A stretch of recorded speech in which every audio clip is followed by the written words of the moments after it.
I'm Andrew Graham-Dixon, and I'm an art historian.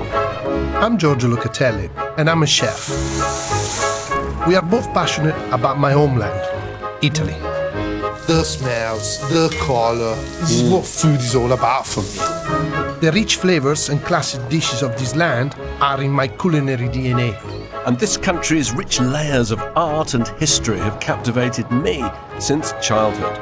It's meant to make you feel as if you are being whirled up to heaven. We're stepping off the tourist track and exploring Italy's northern regions of Emilia-Romagna, Lombardy and Piedmont.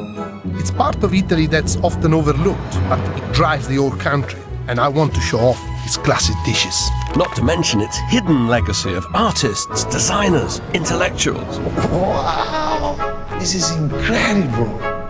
This week we are in Lombardy, where I grew up, and I can't wait to introduce Andrew to the earthy Lombard food of my youth. We'll also enjoy the ingenious art and thrilling design that reveal how this region really is the motor of Italy.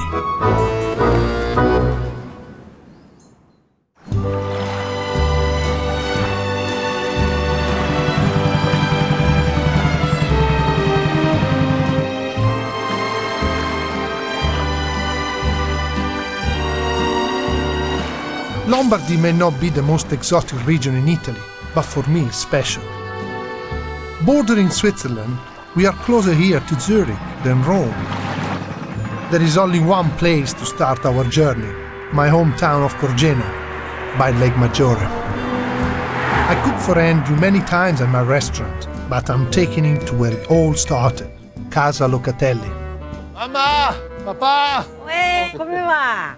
Benissimo! Finalmente sei arrivato. Ho portato anche Andrew, eh? Bravo, così almeno lo conosciamo. Oh, ciao, papà.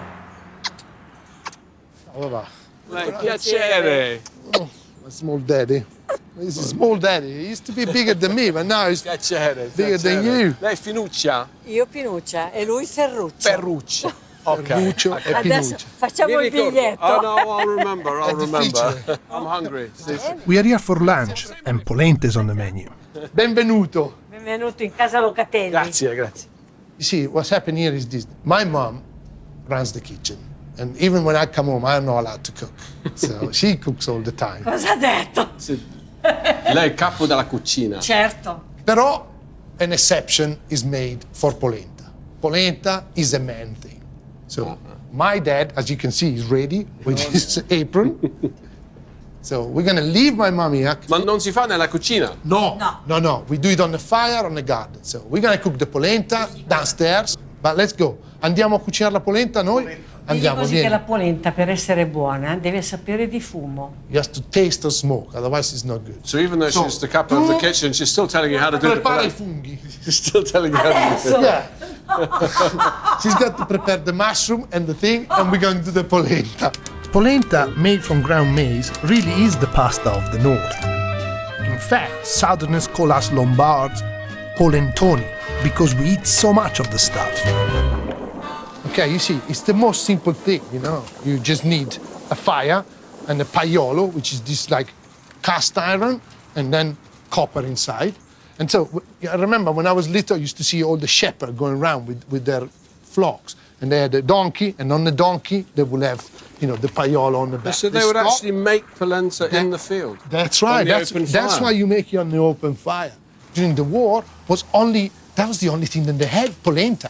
And when the partisans, which were striving here, you know, it's like the heroes in the woods. You know, they were living in the woods. They'll come, and your duty as somebody that was, you know, didn't like the fascists, obviously, at that point, was to give half of your polenta to them. Beautiful colour. It's like saffron or something. Yeah. Beautiful yellow.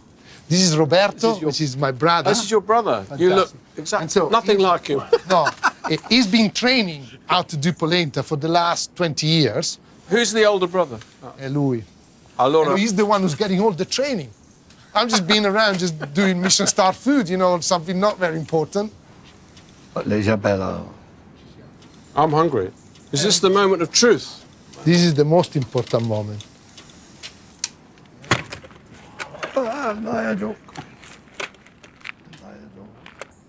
The man job is done. Now we're going to go upstairs and see what the girls have managed to It's fantastic. rustle up. I like, it's all, Andiamo? I like the way it's all swaddled up like a baby.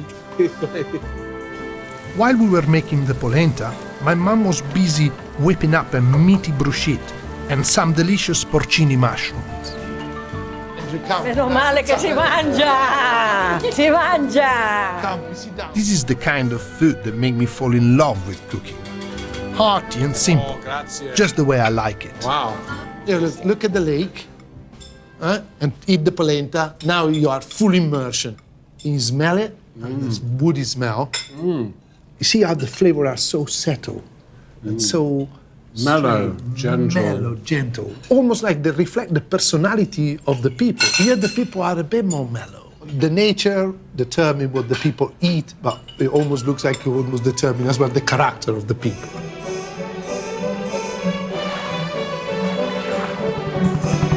Having visited Giorgio's home, it's only reinforced my sense of how strong an influence his earthy Lombard roots have had on him. But there are still sides to this region he doesn't know. Lombardy's a treasure trove of surprising, little-known works of art. And near the town of Bergamo, there's a fascinating masterpiece Giorgio's never seen before. Just a few miles from where you live, there's this chapel attached to a grand house. And inside the chapel is one of the most extraordinary, weird fresco cycles of the whole Renaissance by an artist called Lorenzo Lotto. It's absolutely bizarre. He's like the Renaissance version of Magritte or Salvador Dali. Okay. The frescoes he created here in 1524 were commissioned for the private chapel of the Suardi family, one of the oldest and most influential in the region. The chapel isn't usually open to the public, but the family have kindly agreed to let us in. Piacere. Guido. Welcome to Trescore. Grazie. È sempre la stessa famiglia qua. Yes. Sempre. Same family at the time, from the time from Lorenzo Lotto. 500 years later, still the same family. Oh, fantastic. Originally, the Suardi didn't reserve the chapel for their own exclusive use. Ordinary people who lived locally were encouraged to worship here. The works of art inside plunge you back to 16th century Lombardy, a world in the grip of the Reformation. What do you think of this extraordinary, weird image? Yeah, these fingers, isn't it? It's very weird. Surreal, isn't it? It's absolutely surreal. Christ in need of a manicure. He's got these strange... It reminds me of that German story, Struwwel Peter, the boy who lets his nails grow forever. If you look, you see there's a little clue at the top, actually, what's going on.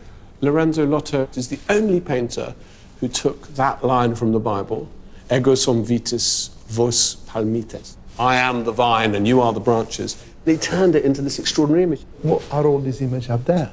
You've got saints are growing in the whorls and the curls of this vine as it reaches up. But although it's so striking as an image, you mustn't think of it as a single scene, because it's not. It's actually like a comic book. And what it tells is this very bloody story of Saint Barbara, Santa Barbara. And she is the daughter of Dioscoro, this evil pagan. And he wants to marry her off, but he wants her to be a virgin. So he locks her into this tower as he goes off on his travels.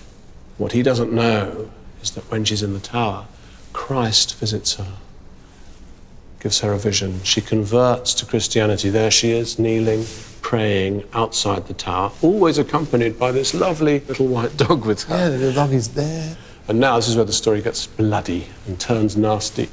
Dioscoro, her father, has come back. And there he is saying, now's the time for you to get married. And she points up to heaven and says, no, I'm not going to marry any man. I have become a bride of Christ. Now, he has her tortured. He got her. Look, he's carrying her, pulling her hair there. Dragging her by her. Dragging her. And it gets really nasty. I mean, it's X-rated, isn't it? I mean, he doesn't pull his punches. So they apply burning brands to her breasts and her genitals. It's very physical. You know, Lotto's living in this time that's extremely violent. It really looks terrible, doesn't it? And throughout this sort of bloody story, sufferings are punctuated by little rays of hope. So now an angel comes down from heaven and gives her a white cloak to put around her body. And as soon as she puts the cloak around her body, her whole body is healed. And then her little dog is accompanying her all the way. The thing about this fresco cycle is the date.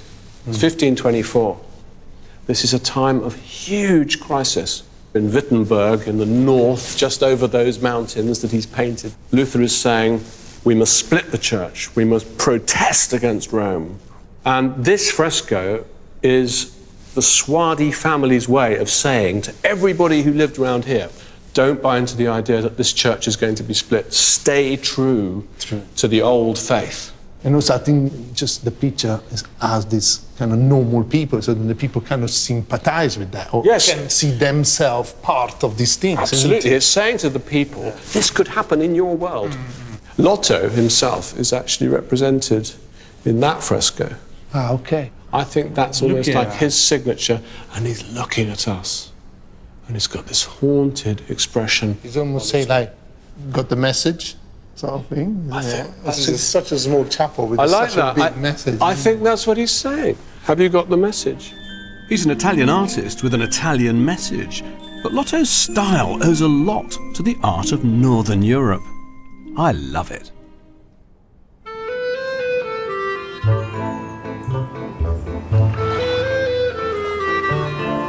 Andrew is right. Lombardy often has more in common with Northern Europe than Mediterranean South. Progressive, pragmatic. Unlike the laid-back Southerners, the Lombards like to get things moving. And you don't have to look far, for example, from every era. My favorite is on the River Adda, one of the greatest arteries of Lombardy. It may not be a fresco, but I'm pretty sure Andrew will appreciate it. Andrew, this is it. This is the bridge. This is it. We are here. Oh, look at the drop. It's unbelievable. Try to turn right here. Here you got a lot of industry and exchange. So this bridge was very, very important for the communication. It is amazing. Built in 1889, the San Michele Bridge was much admired across Europe for its elegant design and cutting-edge technology. It's simple, beautiful, and most importantly, functional. Wow! It's enormous, isn't it? It looks so tiny from the top. Now it's just so big. What I like is when you see it in the river, it's like an eye staring into the 20th century. And this is what Lombardy is all about, you know, looking towards the future. They built this thing in 2 years. 2 years? In 2 years they built this thing.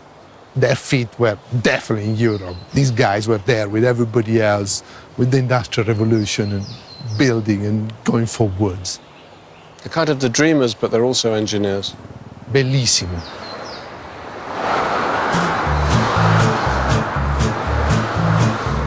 But I think we've had enough wandering around. It's time to go to the beating heart, the capital of this region, Milan. Even the road that takes you there, the A8, expresses Lombardy's forward-looking spirit. They say it's the first motorway in the history of roads. That's right. Not the German, not the English, but the Italians built the first. North Italians.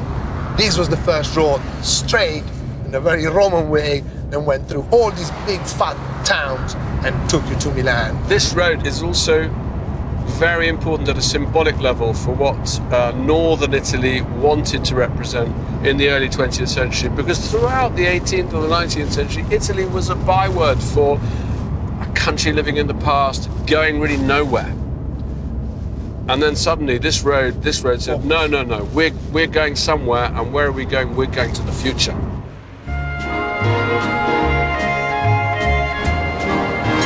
Rome may be the capital, but Milan is the real power behind Italy. Over 2,000 years old, it occupies a key position along the ancient trade route between Rome and Northern Europe. Dynamic and industrious, it remains the most important commercial center in the country. For me, there's only one place to start our exploration of the city, the grand Gothic cathedral. Dominating the old city centre, it's the heart and soul of Milan. All roads seem to start and end here. Construction started in 1386, and it's one of the earliest examples of the great Milanese gift for design and engineering. Do you know, Giorgio, I think that's the first time I have ever seen the front of Milan Cathedral without huge amounts of scaffolding on it. First time I've seen so white. Yeah. Even in the picture of the panettone, the one you buy at Christmas, there's a picture of it, and it's much grayer than that. It's wonderful, this cathedral front. Ruskin loved it. He talked about its frost crystalline beauty. He thought it was almost like a snowflake that has come down to earth. It's got that sort of structure of a snowflake. It's beautiful. It's impressive, isn't it? Should we go inside? Let's kind of look.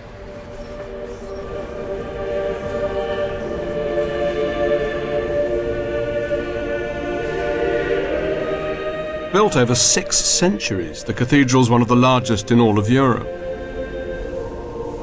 It's dedicated to the Madonna and is still one of the great pilgrimage sites in all of Italy. I've visited many times and always find something new to marvel at. This time we're going to explore a very different part of the building. I love this. What a treat. We're on our way to the roof of the Duomo, the most ingenious part of its design. Oh, yes. How beautiful is that? I think we arrived. We've arranged to meet one of the engineers currently restoring the roof. Buongiorno, signor Merlin. Buongiorno, ben arrivati. Che piacere essere qui. Questo è Andrew, che è il mio amico. Grazie. Prego. Faccio strada. Grazie. Benigno Morlin works for the Veneranda Fabbrica del Duomo, the 600-year-old workshop that built the cathedral and is still dedicated to its restoration. Siamo nella parte di cantiere. Sempre lavoro. Non so dove. Oh, i pezzi, guarda. Queste sono le parti nuove, rifatte. Ah, queste sono delle parti rifatte. These are pieces that they remade. È marmo questo? Questo è marmo di Candoglia perché noi siamo Oh, beautiful. l'unico monumento al mondo che possiede la cava. Okay, so they own the quarry where you actually get this stone from. It is a historic quarry. It's an historical. It's the same. It's the same The same quarry. quarry. They got the stone from in the first place. It was modelled on the Gothic cathedrals of northern Europe, but the Lombard builders couldn't resist adding a few innovations of their own, and the construction of its roof was completely revolutionary. Nelle cattedrali nordiche generalmente la copertura è molto verticale, mentre qua, per portarla quasi in piano, il tetto è fatto da 2 serie di volte. Queste volte riducono la spinta laterale, tanto che i nostri archi rampanti sono stati realizzati più per motivi estetici che per motivi strutturali. Talking to Signore Morlin made us want to see more of the Duomo's crowning glory. I love how what might have been a purely functional feature has been made a thing of beauty. It's as if there's a whole other cathedral here up in the clouds, and it's open to the public too. It's a phenomenon, this building. It is incredible. It's the only great Gothic cathedral that seems almost designed for you to be able to enjoy and take pleasure in the structure of its making. Down here, you see, you've got this sort of series of walkways, pathways. It was always made to be walked on, enjoyed. Right. So all the different levels, you can see the structure. And as a result of that, you know, they've exercised their ingenuity, whereas in other Gothic cathedrals, the spires and the minarets just rise up to the sky, pointing to God. Here, they've become plinths for outdoor sculptures. You could say this is the first outdoor sculpture park. You know what it reminds me? It reminds me of this, you know, when you wet the sand and you make these things and they just sort of like grow underneath your hands. It has the same kind of fragility to that. That's what's so beautiful about the Gothic, I think. This cathedral is actually the engine room of what's made Milan a great temple of modern technology and design, because in the Gothic period, the mathematicians, the engineers, the architects, the designers, they were brought into being by the needs of this cathedral. Solving problems. So it's kind of a machine that's constantly attracting to Milan technological innovators. Back in the day, every great intellectual who came to Milan seems to have been involved with the cathedral. And in the Duomo's archives, there's evidence of one particular genius and his small contribution.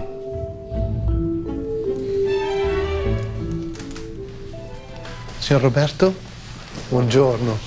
Siamo venuti a vedere il registro contabile. Sì, bene. Allora, me lo faccio vedere. Questo è un registro contabile della veneranda fabbrica.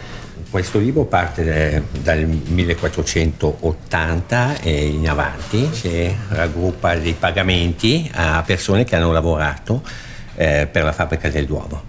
Tra questi list of pagamenti, payment for everybody who collaborate to build the Duomo. A lot of people seem to have collaborated. tra queste annotazioni contabili che sono contenute in questo volume c'è questa che è particolarmente interessante e come potete vedere Leonardo Florentinus sopra è scritto qui. Scusi Roberto, sì.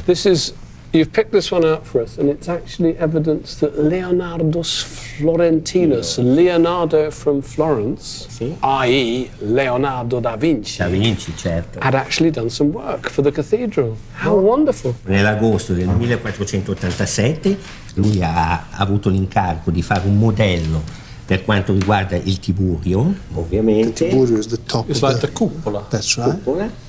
Il saldo del suo lavoro gli viene dato l'11 gennaio del 1488. In totale il modello ligneo gli è stato pagato 56 lire. What a wonderful little detail. Because that's far less than he would be paid for the major commissions. And yet a wooden model for a cupola is a very complicated thing to make. So that suggests to me that he really wanted to work on the cathedral. He wanted to leave a mark. He understood that on was Milano. something then. Yeah. Well, of course, he didn't in the end design the cupola. Yeah, the model never got used. No. It's been lost. But grazie Roberto. Prego. What a wonderful un piacere. Grazie. È stato un piacere. Arrivederci. Arrivederci. It's very revealing that Leonardo sold himself to the court of Milan as an engineer rather than an artist. He worked for the great Duke Ludovico Sforza for nearly 20 years, designing bridges, boats, weapons of war.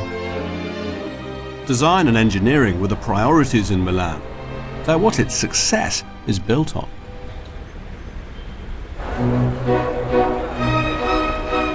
That philosophy had a radical impact on the shape of the city.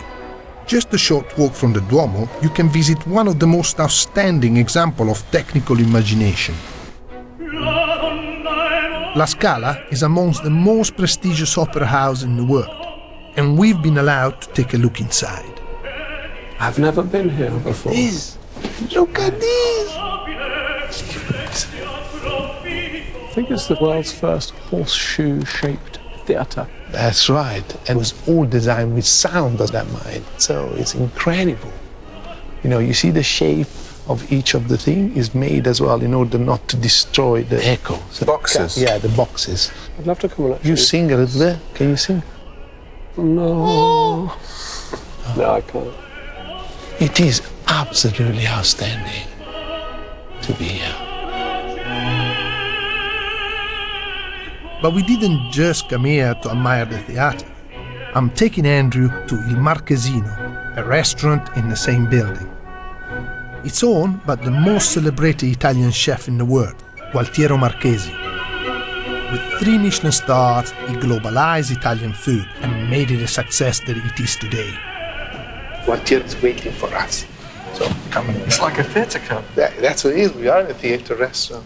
Gualtiero, buongiorno. Rivederti. Questo è il mio amico Andrew. Piacere. Sono Andrea. Piacere. E volevo proprio che vi incontravate, perché lui è un critico d'arte e tu sei un cuoco più ispirato dall'arte che io conosco. Gualtiero make this dish in one of his creation. And to me is the dish that really represent Milan more than anything else that I ever see before. E come si chiama? What's this Solo dish Milano? called? Just Milano? Milano. Italia. He says all Italy. Okay. E che piatto è? Vuole sapere che piatto è? Riso, oro e zafferano. È un risotto alla milanese. Rice with gold. Yeah, with Saffron corn. and Now, saffron. siamo ricchi. We are rich. We're rich in Milan. I like it. Yeah. 2005.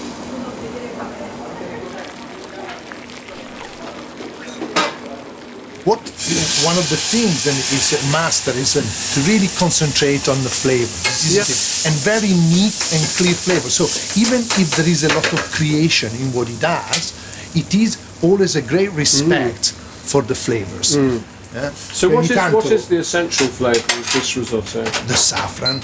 The saffron. Definitely, yeah. E questa è una variazione, una cosa completamente differente. È differente perché io parto con un procedimento alla rovescia. Faccio He's turning the procedure upside down. Okay. tutti i risotti. All the risotto. Sì, sempre molto formaggio, parmigiano, reggiano. Put a lot of cheese per dare acidità. To give that acidity. Però tutti i risotti sanno di formaggio. And then you taste only the cheese. Allora, per eliminare il formaggio, io faccio il burro acido con il quale mantecco il risotto alla fine. Questo è il burro acido. Con le mani. Wow. Acidity. That's like a very high beautiful reduction of wine. Wine with and onions. Acidità. Su quanto risotto, poco burro, poco formaggio. Poco, L'equilibrio. sì.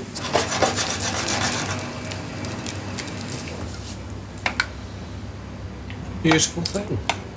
When he said gold, I thought he meant he was actually going to put some gold leaf in it. But Hold he on a minute. He means no, gold no. There as in is some gold metaphorical coming. No. Okay. Wait a minute. Lui la ricetta non l'ha mai vista e io non gliel'ho spiegata apposta perché volevo che fosse sorpreso da questa cosa. I was just wondering if it was metaforicamente oro o attualmente oro. Attualmente oro. Allora, vediamo. Non è proprio in mezzo, ma fa niente. That's amazing. Okay, you got to taste it. I have to taste it. Lo assaggiamo, Gualtiero? Prego. Posso? Prendo un po' di... E devi prendere un po' d'oro, Lo stesso. Oh, what an idea. I'm just going to eat loads of gold. Gli italiani mangiano subito l'oro. Solo l'oro, Really? Buonissimo. È vero? Sì, leggere, saporito. Quasi non c'è di formaggio. The shape of the rice. Can you feel the rice? Yeah, you can get the shape of each of the rice in your mouth, which makes a difference how you flavor it. Innovation doesn't mean then you have to complicate things or layers it so much. And this is a clear example of somebody to express himself without complicating things. So express yourself in simplicity. This is so important. Io amo troppo la materia per distruggerla. No, grazie. Alla prossima. Arrivederci. Grazie. We left some of the gold. I golosi. After sampling Marchesi's gold, what better way than walk off the richness with a passeggiata through Milan's finest Galleria? Sophisticated and opulent, the Galleria Vittorio Emanuele is the oldest shopping mall in Italy. Strolling through this luxurious arcade, it's obvious why Milan is one of the fashion capitals of the world. Look how elegant they are. Even the traffic warden, look at them. Fantastic. Those are the cops. Those are the traffic warden, not the cops. Only in Italy. We are in Milan, you know.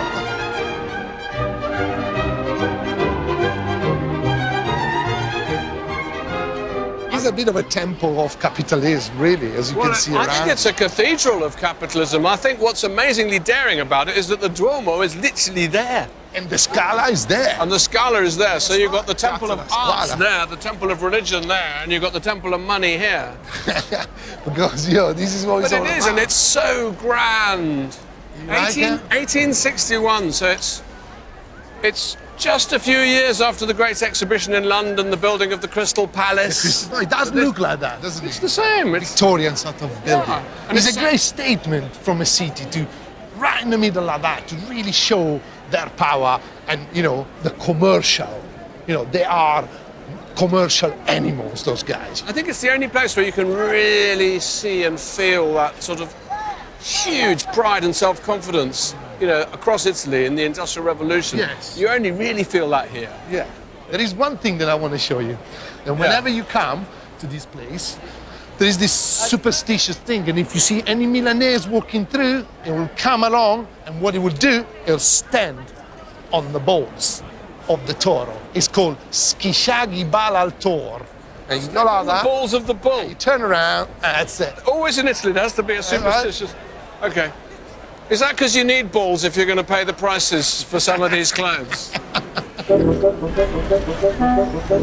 One of the things I love about the city is how open it is to new ideas and innovations. Although it cherishes its history, Milan isn't stuck in the past. Progressive, forward-thinking, it fostered one of the most revolutionary art movements of the early 20th century, Futurism.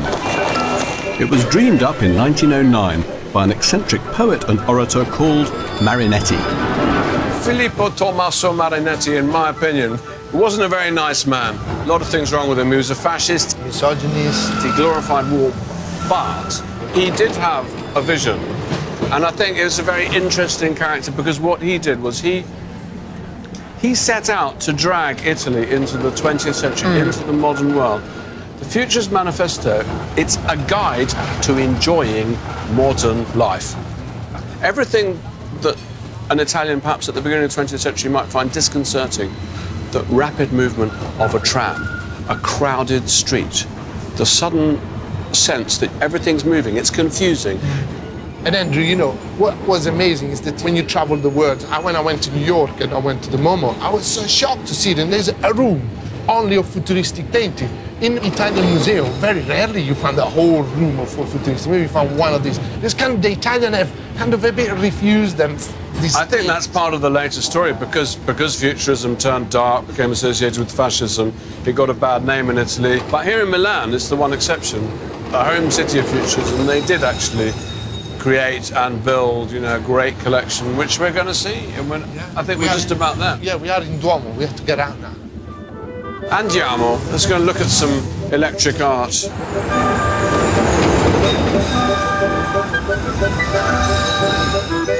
We're visiting the Novecento Museum, home to the best collection of Futurist art in all Italy. I really like this. It's like a little capsule of Futurism, all condensed into just a couple of galleries.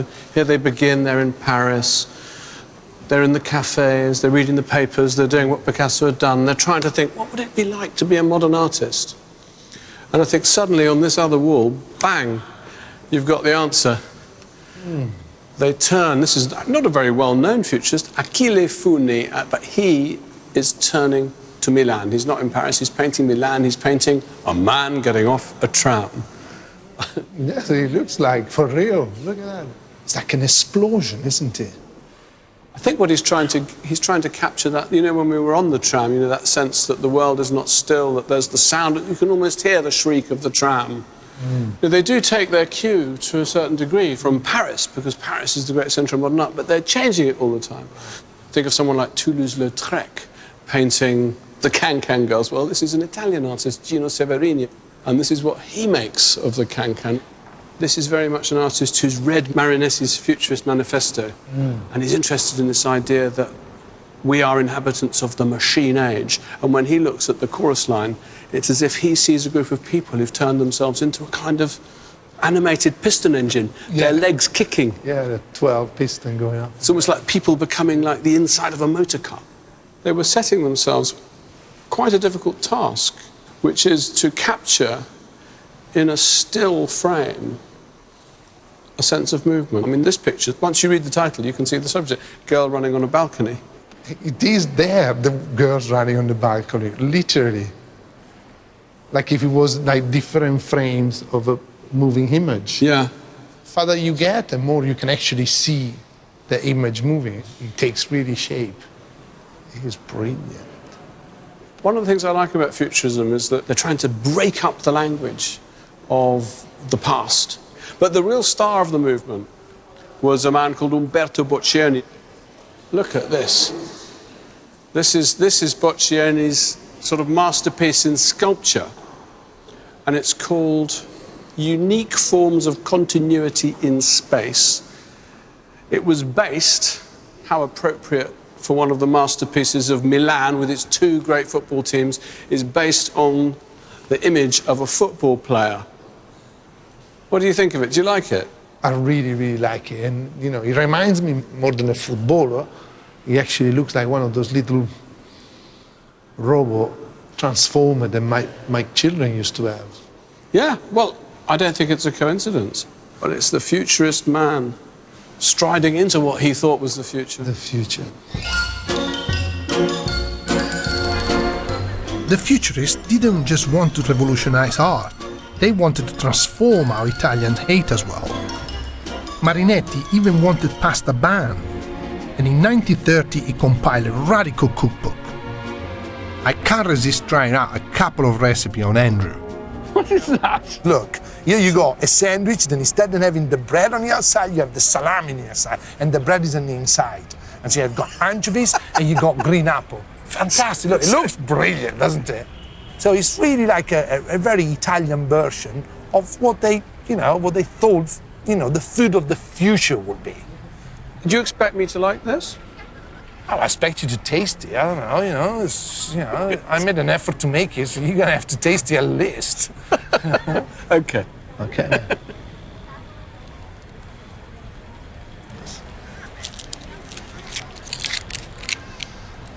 Is it delicious or what? I'm trying to be polite, Giorgio. No. In deference to Filippo Tommaso. But no, there is some. It's a quite interesting taste, isn't it? It's sort of a little bit disgusting when you bite into it because it's so you're chewing through vast amounts of thick, fatty salami. Taste the other one. It's the other one. Do you mind? Il dolce forte. So what? The other one's a strong taste. And it's got. Okay. Should I tell you what's inside? No, let me guess. Okay, bye. Go. Sandwich tasting. These.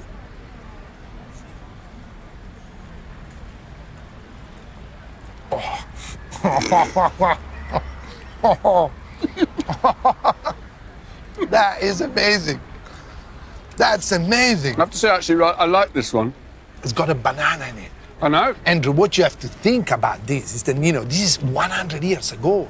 And then we're talking about certain ingredients that were so far ahead. These guys were so far out, like much more than like Aston Blumenthal is with his snail porridge at the moment. Banana, man, they see banana once a year. And he's got anchovies, banana, and another very important thing, mustard, like an English mustard. So they look again to the outside world, they look to the English, they look to another words, a word more industrialized than the one that they have. Seriously weird. Seriously good as well, I think. It's perfect breakfast sandwich, isn't it?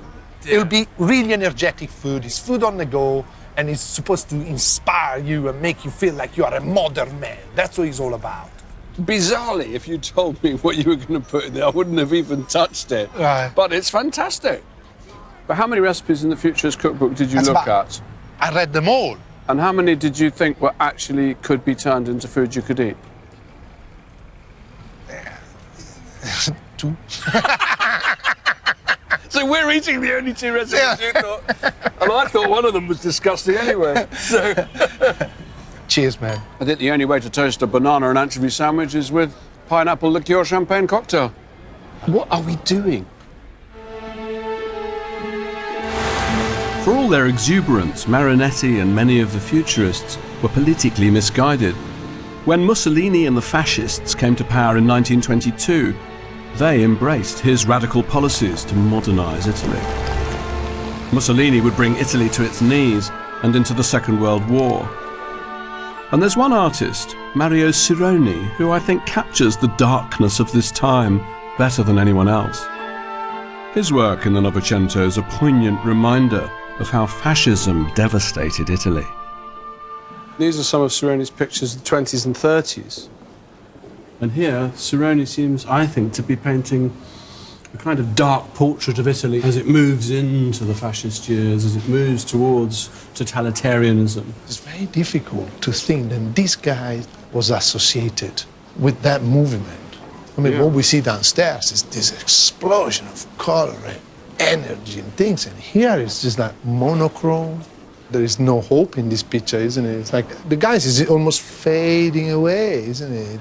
And the other one is in desperation completely. Like there is no future. Cironi had it from both angles, because the fascists, who he was supposedly working for, didn't like what he produced for them. And the avant-garde, the rest of Italy as well, didn't like him because he was fascist. So, and his work became ever increasingly melancholic. If we look at this picture, I mean, if anything, it's even darker than the other one. This melancholy figure, as it were, stranded among the ruins of this new modern Italy by sort of shattered aqueduct, a night sky, it's all darkness, it's all despair. Do you think these pictures do get to the heart of this dark moment in Italian history? Definitely, definitely, both of them. They really are very, very sad picture. You know, because my family been through that. My uncle got shot by the fascists. He was a partisan? He was a partisan and got killed. All the family were involved in the resistance. When you hear my father talking about those years, and they just, you know, there was really suffering, there was no food, the Americans were coming and bombing, the Germans were running away. You know, it's just really like a social implosion there was. You know, somewhere along the line, he understood that this was what was going to happen. It's a roller coaster ride, Italian history. Despite the trauma suffered at the hands of the fascists, the country bounced back. After the Second World War, Lombardy rolled its sleeves up and kick-started the economic boom of the 50s and 60s that transformed Italy into a modern country.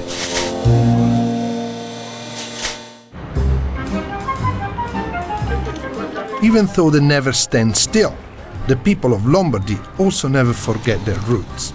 And much of Lombard life is rooted in our food, the kind of staple dishes that I grew up eating. After a busy day, I think it's time for Andrew to experience a local classic.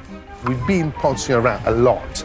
Pouncing around? Yeah, we've been in these super shops and things like that. I wanted to show you the art, the really what the people eat. So you're going to de-poncify us through food. That's right. So we have to check out one very important thing, because it's very early in the season. See if we got any cabbage. If you got cabbage, I can cook you cazzola. Ne abbiamo di verde? Come no? Oh, fantastico. Queste sono proprio le prime. Sì. Ok, allora le prendiamo tutte e tre queste qua. Hearty and earthy, the cassola is just as representative of Lombardy as Marchesi delicate risotto. With the vegetable chosen, it's time to go to the butcher, the macelleria of Roberto Faravelli. See, this is the macelleria I told you. This has been here for 50 years, Andrew. You know, we're gonna meet the sun. The meat is the most important part of the cassola. This is real nose-to-tail eating. And I know Roberto will sort us out with the best cuts. Allora, divise a 2 al 2, il burro di Vittorio magrissimo, ok? Prego, chi gioca, buongiorno. A noi. Buongiorno Roberto. Buongiorno, come va? Benissimo. Bene, bene. Questo è il mio amico Andrew. Ah, piacere, Roberto. E gli ho promesso che oggi gli cucinavo la cazzola. La cassola. Ok, look at that. How beautiful. Questo è l'abbondanza e tutti gli ingredienti che servono per fare la cassola come va fatta. Allora, queste sono le puntine di maiale. This is puntina, pork, spare ribs, yeah. Ok. Codino. Questo è sexy. sexy Italian, Il grugno, il naso, il grugno si chiama questo, che è colloso e lega insieme gelatina il tutto insieme. So you put the pig's nose in to make it gelatinous. That's right. L'orecchio. Ears. Più croccante. Nice and croccante. Croccante. È una carne che anche bollita resta sempre più dura. How do you say in Italian that's a meal to put hairs on a man's chest? Ha detto il mio amico Andrew che questo qui è un pranzo che ti fa crescere i peli sul petto.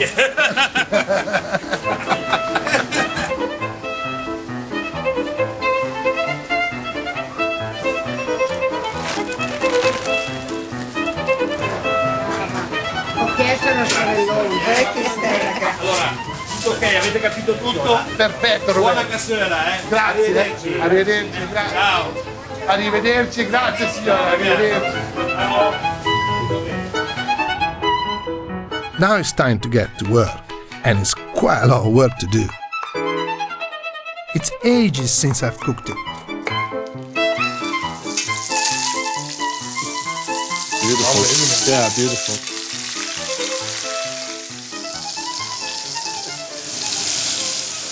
The smells, the color. You know, this is what food is all about for me. This is the smell that I used to smell as I come home from school. As soon as I get to the gate of the house, I knew that my grandmother was cooking this. because you can smell it from outside. Red wine. Such a good smell. It does, doesn't it? Nice cooking. So we're going to add the rest of the pig. Do you want me to shave the pig That's in? right. What I want you is to take away the air. Just add that, yes. And in the meantime, while you're doing that, I'm going to add the other pieces. The tail, the snout. Well, this feels to me like a recipe that people have been cooking for many centuries. The idea is that you're using this part because they are the part and they are straight away ready to be used when you kill the pig. The rest of the meat, if it's hanged for a bit, is better. The ham will go and be cured, the back will be heated in slices. Oh, because this is the dish for the day of killing the pig, right? That's right. Ah, it all begins to make sense. So here I got the cabbage. Cabbage and pig, it's a classic combination, isn't it? Absolutely. And now, all we have to do is wait for a couple of hours. Okay, we are happy. Finally, it's ready, and time for Andrew to taste Lombardy. Andrew, I introduce you to the cassola. Smell that. Fantastic. The nose. Looks lovely. I'm gonna have the ears. Is there another ear? I'll give you half of my ear. Then, Andrew, what you do?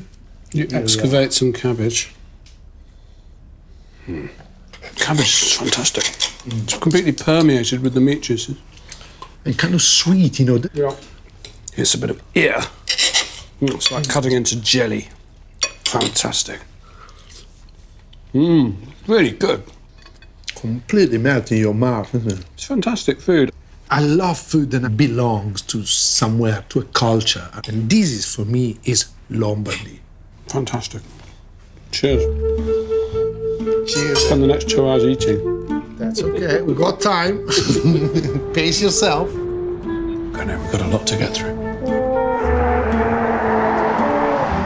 The cassola was the perfect dish to change gear and lead us out of Milan.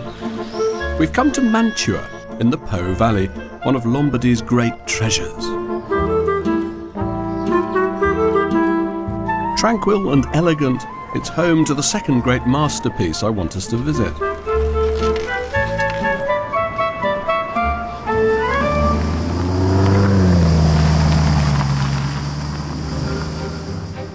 The work of art's to be found inside the Palazzo Te, a hunting lodge built in 1525 for the powerful Duke Federico Gonzaga. I think Giorgio may even like it more than the frescoes we saw at Villa Suardi. Prego, signore, cavaliere. Inspired by the grand villas of Rome, the palace was designed by architect and painter Giulio Romano. So, Giorgio, welcome to the Palazzo Te. These guys used to live in luxury, aren't they? Well, I think of this as the house of fun. The whole place was once full of jokes. This courtyard, originally there was a labyrinth. So even trying to get into this place, you'd get lost, unless you were with the Duke who would take you through. So It was just full of little games. Here we are. This palace was not a place for serious thought. It wasn't a place for the administration of his estates. It wasn't a place for business. It was, so to speak, a place for monkey business. No way. And I think the theme of this set of illustrations or decorations is basically sex and drinking. Inside, Giulio combined his skills to create some truly sense-stunning illusions. Everything I've shown you so far is a prelude to Giulio Romano's Geste de Resistance. Wow! Oh my God. Come in the middle, come in the middle. So brilliant. Oh. It makes you almost feel sick, doesn't it? It's like it's falling down, the whole thing. Is he not straight or something? No, it's not straight at all. The room's got no corners, you see. But that's why it felt like you really fell down, isn't it? Wow. And originally, the floor was undulating, so when you came in, you would almost stumble and feel like you were taking part in the scene, because the subject, in a sense, is the biggest earthquake in mythological history. It's called the Sala dei Giganti. La Sala dei Giganti. And the story is that the giants had tried to rebel against Jupiter in heaven. And Jupiter punishes the giants by striking them with thunder and lightning. God, this is incredible.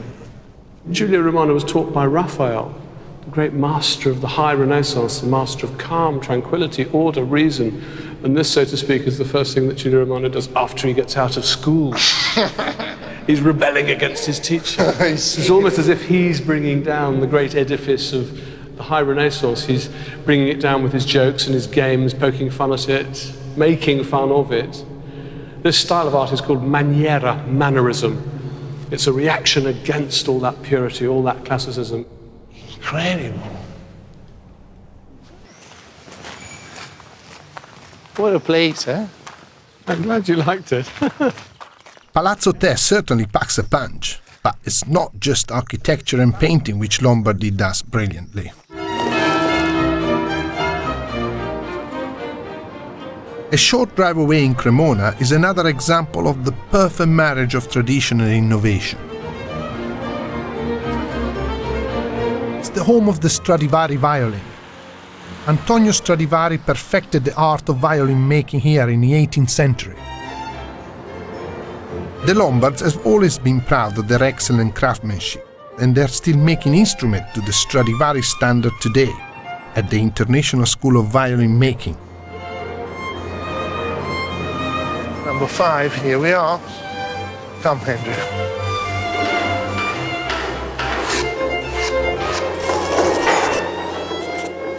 When I was little, I used to go in Varese and there was a shop of these guys that made violin. I was so fascinated about it, how they make it. Signor Daniele, buongiorno. Buongiorno, piacere. Io sono Giorgio e questo è Sono Andrea. Andrea. Piacere. Look at those tools that they have to make it. I love the precision. And it takes... Quanto tempo ci vuole a fare un violino? Circa 50 giorni. 50 days to make a violin. 50 working days. So it is a work of love. I noticed that lui carezza il legno. Lo carezza, Certo, sì. per sentire, Che fa lui? per sentire queste curve To feel the siano curve. uguali, destra con la sinistra. One little stroke of that wrong, you can just mess it all up. So to me, this is artisan work taken to a different level. Look at that. It's beautiful. Every luthier goes and chooses his own wood, like an artist will choose his own colors. Michelangelo going to Carrara to choose his marble. Or a chef chooses his own ingredients. Yeah. You know, the principal ingredient is the wood. Stradivari violins are the most valuable in the world. In the town museum, there is an unrivaled collection of some of the master original instruments. To preserve their sound, they must be played regularly.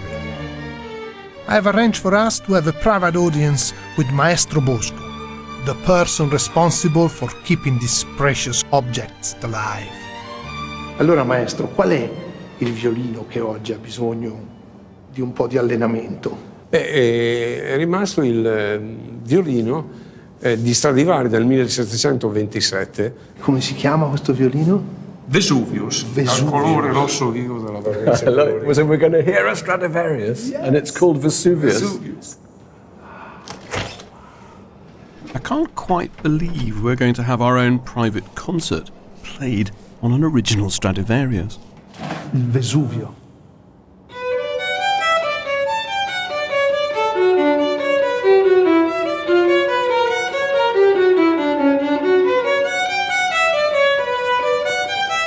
This is such a treat.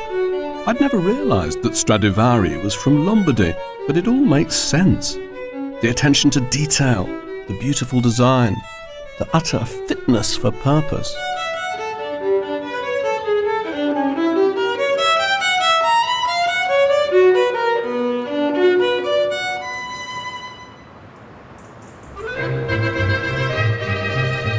There is one last stop for us in Lombardy. A place that for me epitomized the spirit of the region, the Taccani Power Station.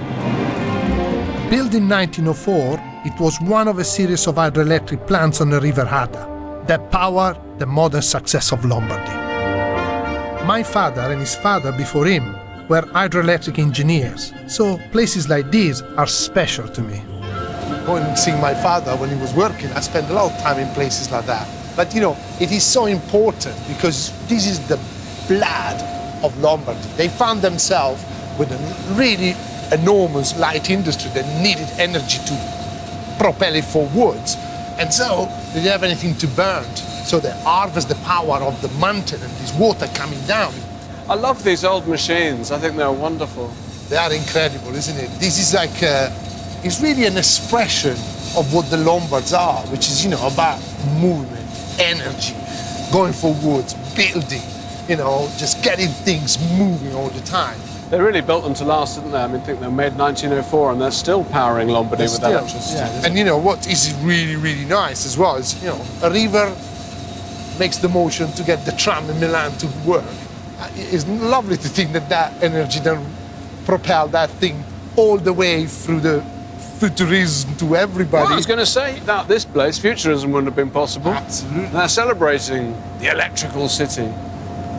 So much noise in here. Yeah, it is. It makes me feel like I'm in a cathedral full of machines.